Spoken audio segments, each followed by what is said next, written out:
Tower Hamlets Homes provide services for residents for 21,000 homes, and it includes some of the most disadvantaged communities. We've got the highest rate of child poverty in the country.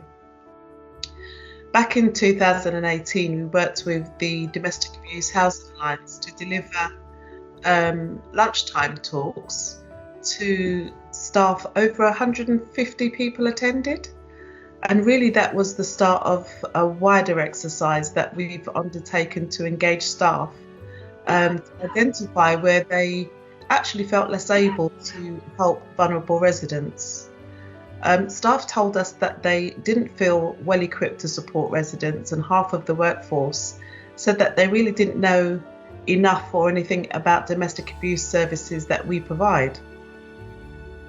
We could also see from looking at our casework that domestic abuse amongst reported from residents was underreported because our casework at the time was sadly in single figures.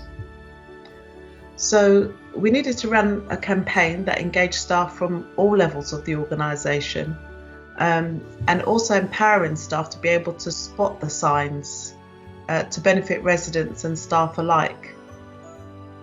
We've run a campaign for around 2 years and embedded awareness of domestic abuse in Tower Hamlets homes so that staff are more able to help residents, and also that residents feel more able to come forward because they'll get a good response and really good support from us as an organisation.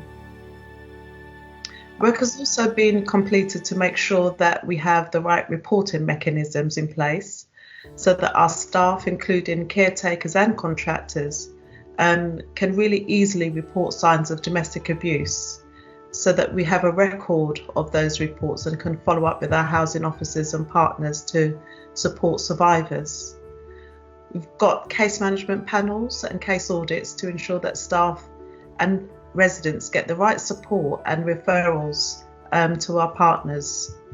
So I'm going to hand over to Ben now just to talk a bit more about our training and awareness campaigns and publicity. Over to you, Ben. Thank you very much. Hello everyone. We launched our campaign in 2019 it was, to in the lead up to the November's International Day for the Elimination of Violence Against Women. That campaign included a week of events, workshops and fundraising. We had special workshops for the on domestic abuse in the LGBT community, deaf community and amongst older people. We had sessions on honour-based violence, and we even had confidential staff workshops where staff could talk about their own experiences of domestic abuse. Importantly, we held special sessions with caretakers and repair staff who were not normally involved in this area of work. And that week of training and development has been ongoing since 2019. It's been ongoing for two years. As a result of the workshops, staff themselves set up a domestic abuse staff network. Repairs staff added alerts to their IT systems so that they could flag telltale repairs such as broken locks on bathroom doors. The domestic abuse staff network wrote the staff policy, so we now have things in place to support staff. We continued with the regular training for all frontline staff. And we trained especially 150 caretakers, and that will come across in the case study that we've got coming later on. Neil Isaac, our finance director, took the lead as a senior executive on domestic abuse, and we did all the usual things. We featured domestic abuse on our intranet, in our staff bulletins. We did case studies, we did road shows, we did all sorts of things to talk about, make sure that this was on everyone's agenda. And indeed, one of the joys of mine, I've got time, I'll fit it in the end, was that staff themselves volunteered and came forward to make a video to encourage encourage residents to come forward. The external campaign, which you'll see, I'll drop that into the presentation, was called No, This Isn't Love. No, K-N-O-W, with a no in the middle, N-O, Q-A. And we ran that messaging across our social media channels, in our magazine, on posters on estates, in leaflets and community community centres, and especially during the pandemic, we intensified that effort.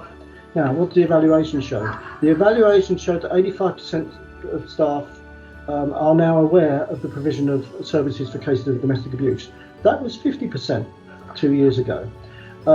Importantly, the campaign recall amongst women residents is for No, This Isn't Love was 81%. So we touched 81% of women residents. Our domestic abuse staff network is fully staffed, and our webinars, training sessions and awareness events are always booked to capacity. Our case figures our case rates went from single figures in 2018 to triple figures in 2020 and 21. That's such a great result. Really proud of that.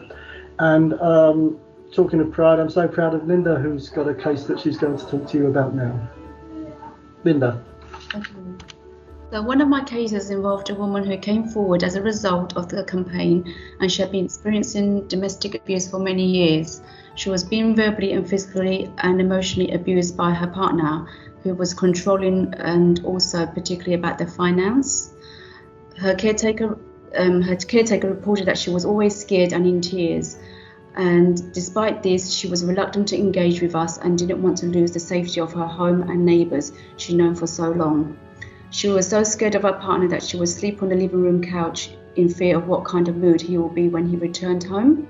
Slowly we gained her trust and covertly communicated through her caretaker, arranging for her to meet us in secret away from the family home to engage with how we can help her issue she's experiencing. Over a period of several months, we moved her belongings away from her home, bit by bit in secret, until eventually we were able to move her to a new address and place her of safety while the partner was away from home. This involved the caretaker's input in storing some of our items in our lockup with her consent, and also we helped her move some of her stuff to her friend's property, and that was the help of the caretakers as well. She really was happy now, always smiling and laughing, and grateful for the help we have gave. We still keep an eye on her in her new home, but I'm so proud to say that she doesn't really need our help anymore. But however, prior to that, I did actually do a Saturday visit to see her at her new home, to see how she's getting on, and she says she gets a good night's sleep now without fear and no longer have to sleep in the living room. The training and tools that I had at work gave me the caretaker the confidence to manage challenging cases to get the best outcome of people like this tenant that we helped out.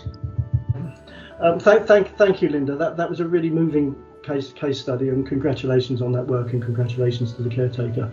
I'm just going to end by saying, this was a comms campaign, it was a training campaign, it was a campaign that involved the entire business, and it's a campaign that's had a real impact on the lives of women in this borough. Talk to us. Kalin Arak. We can make a difference. Together we can fix this. No, you're not alone. Amra afnarere shachyo khorba lagiyasi. We're here to help. We're here to help.